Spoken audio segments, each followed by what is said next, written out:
Salam, hər vaxtınız xeyir olsun. Mən Lalə Fərəcova. Bugün sizə tənasüb mövzusuna aid bir sualın izahını vermək istəyirəm. Hansı ki, əksəriyyət şagirdlərin səhvə yol verdiyi suallardan biridir. Edilən səhv isə odur ki, şagirdlər 12 plus x-i 5-ə vurmalı, onu da 7-yə vurmalıdırlar. Lakin bunu vurduqdan sonra həmin cavabları bərabərləşdirmək lazımdır. Şagirdlər isə vurub hər birini kənarda yazır, bərabərləşdirməyi unudurlar. Birmənalı şəkildə yadda saxlamaq lazımdır ki, tənasübün xassəsinə əsasən kənar hədlərin hasili orta hədlərin hasilinə bərabərdir. Yəni A bölünsün B bərabərdir C bölünsün D isə A-nı D-yə vurub bərabər edirik B-nin C-yə vurulmuşuna. İndi bu misala baxaq. Bu misalda da 12 plus x-i 5-ə vurub bərabər etməliyik 10 vurma 7-yə. Mən bu misalı daha pratik şəkildə həll etmək üçün şagirdlərə belə başa salıram ki, vurmağa tələsməyin. Çünki bəzən bu rəqəmlərin yerində, ədədlərin yerində daha böyük ədədlər ola bilər. Həmin vaxt vursaq, daha sonra bölsək, biraz işimiz çətinləşəcək. Daha pratik belə edin. 12 plus x-i tapmaq üçün yazırıq 12 plus x bərabərdir 10 vurmaq 7 bölünsün 5.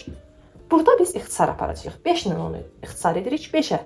5-i 5-ə böldükdə 1 qalır, onu 5-ə böldükdə 2 qalır. İndi 12 üstə gəlsin x bərabərdir 2 vurmaq 7-yə, o da bizə 14 verir.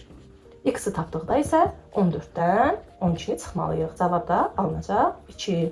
Bu misalı bu qədər uzatmayıb, daha qısa şəkildə də yaza bilərəm sizin üçün. Necə? Baxın, silirəm. Məndə qısa versiyalar çoxdur. Necə eləyək? Baxın, vurmadan nə edirik? 10 ilə 5-i ixtisar edirik. 5-ə ixtisar etsək, 5-i 5-ə 1, onu 5-ə 2.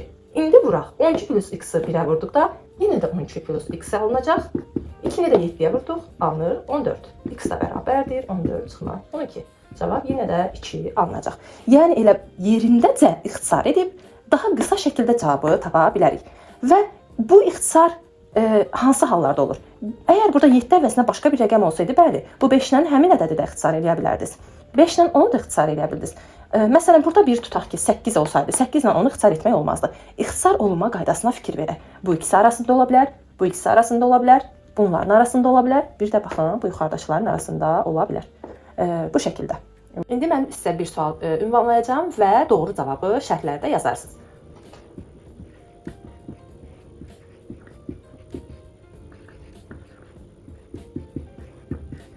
Buyurun, cavablarınızı gözləyirəm.